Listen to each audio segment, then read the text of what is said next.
Pessoal, notícia bombástica. Veja só, o Supremo Tribunal Militar recebeu mais de 30 ações de pedido de prisão contra Alexandre de Moraes. Essa notícia, poucos estão sabendo dessa notícia, eu quero trazer aqui para vocês, porque isso foi bombástico. Talvez, quem sabe, possa acontecer o pedido de prisão contra Alexandre de Moraes.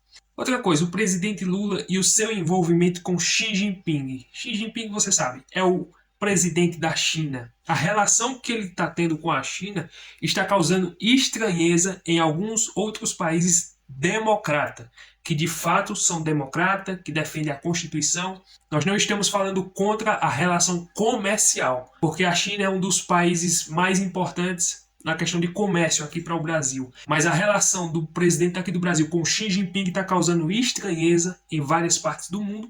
Eu quero trazer essa notícia importante.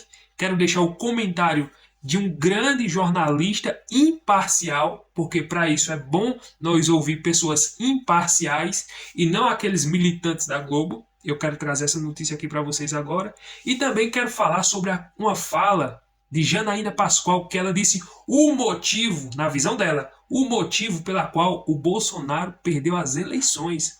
Ela vai dizer o motivo, a pessoa que atrapalhou a vitória do Jair Bolsonaro. Então eu quero colocar tudo isso aqui para vocês acompanharem. Se você não está inscrito aqui no canal, inscreva-se, deixa o like, curte, comente, compartilha. Vamos lá para esse vídeo. Então veja, o jornalista da CNN, ele trouxe uma visão profunda, minuciosa, sobre essa relação do Lula com o Xi Jinping. Vamos ouvir e analisar tudo isso aqui que ele está dizendo.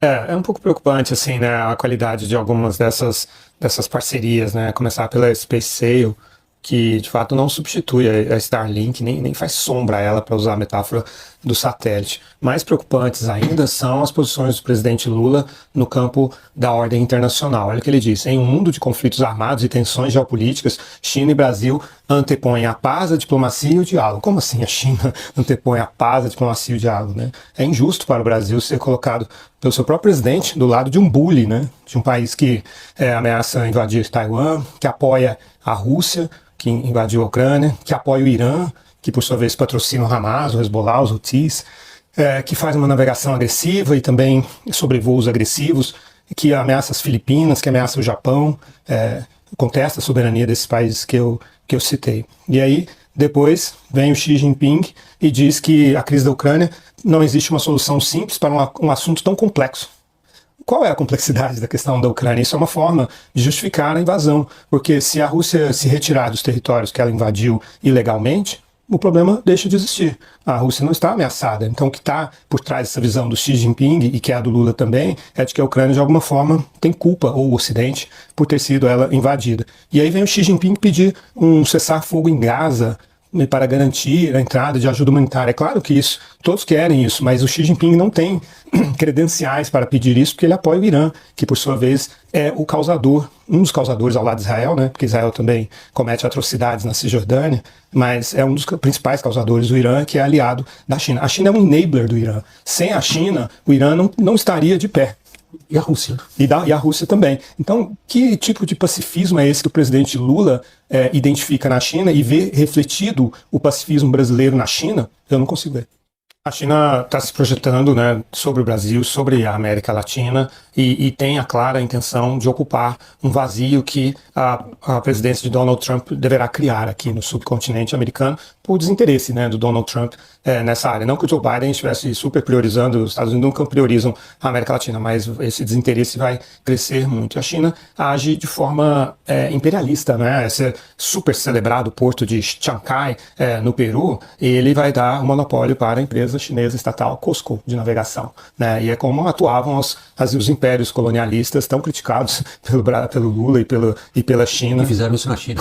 Fizeram isso na China, a China está se vingando. Então é muito curioso, né? O líder comunista que pede acesso privado para uma praia no Rio de Janeiro, é o único que pediu isso, até onde eu sei. Então é um comunismo muito curioso esse. Mas é isso, a China encontrará um espaço cada vez maior, né? E indiretamente também essa política do Trump de sobretaxar os produtos chineses pode acabar também, talvez, é uma hipótese, né?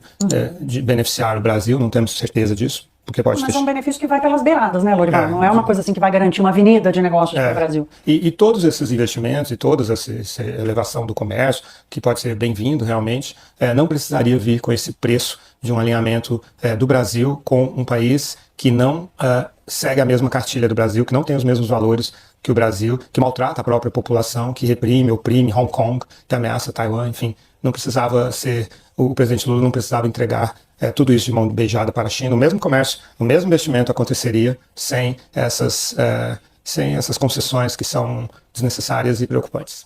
De fato, nós temos que concordar com essa fala dele. Não existe democracia na China. E nós sabemos que o Lula também, ele finge ser um democrata. Ele finge ser um democrata. Porque ele mesmo já disse que a democracia é relativa. Ele mesmo falou isso. E interessante é que nós não vemos o Supremo Tribunal Federal se manifestar com relação a essas falas. Nós não vemos a elite jornalística, nós não vemos os artistas, nós não vemos ninguém se manifestando quando o Lula diz que a democracia é relativa. Se fosse o Bolsonaro falando isso, o mundo já tinha virado de cabeça para baixo. Essa aqui é a verdade. Mas é interessante essa fala dele. Agora veja essa notícia da Janaína Pascoal, que ela revela que o motivo pela qual o Bolsonaro perdeu as eleições, a culpa foi do Braga Neto.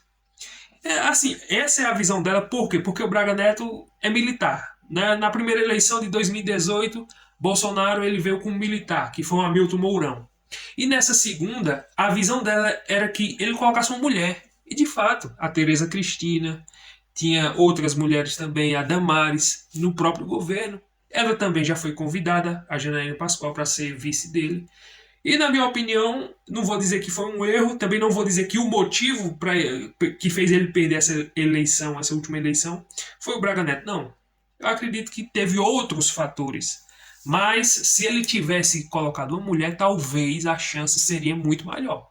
Muito maior, não é verdade? Até porque mulher conversa com mulher e nós sabemos. Então, essa é a visão dela. E agora eu quero trazer essa notícia bombástica, importante. O Supremo Tribunal Militar recebeu mais de 30 pedidos de prisão contra Alexandre de Moraes. Aí você pergunta, mas será que isso vai dar andamento? Será que é possível que esses pedidos sejam aceitos? Não. Infelizmente não pode ser aceito. E não vai ser aceito. Até porque o Supremo Tribunal Militar é diferente do Supremo Tribunal Federal. Ele é um juiz da Suprema Corte. Então os militares não vão prender.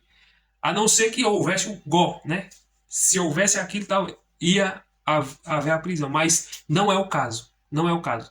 A única forma que tem para o Alexandre de Moraes sair, deixar aquela toga, perder a sua moral que ele tem ali na Suprema Corte, é se o Senado Federal colocar para frente o pedido de impeachment.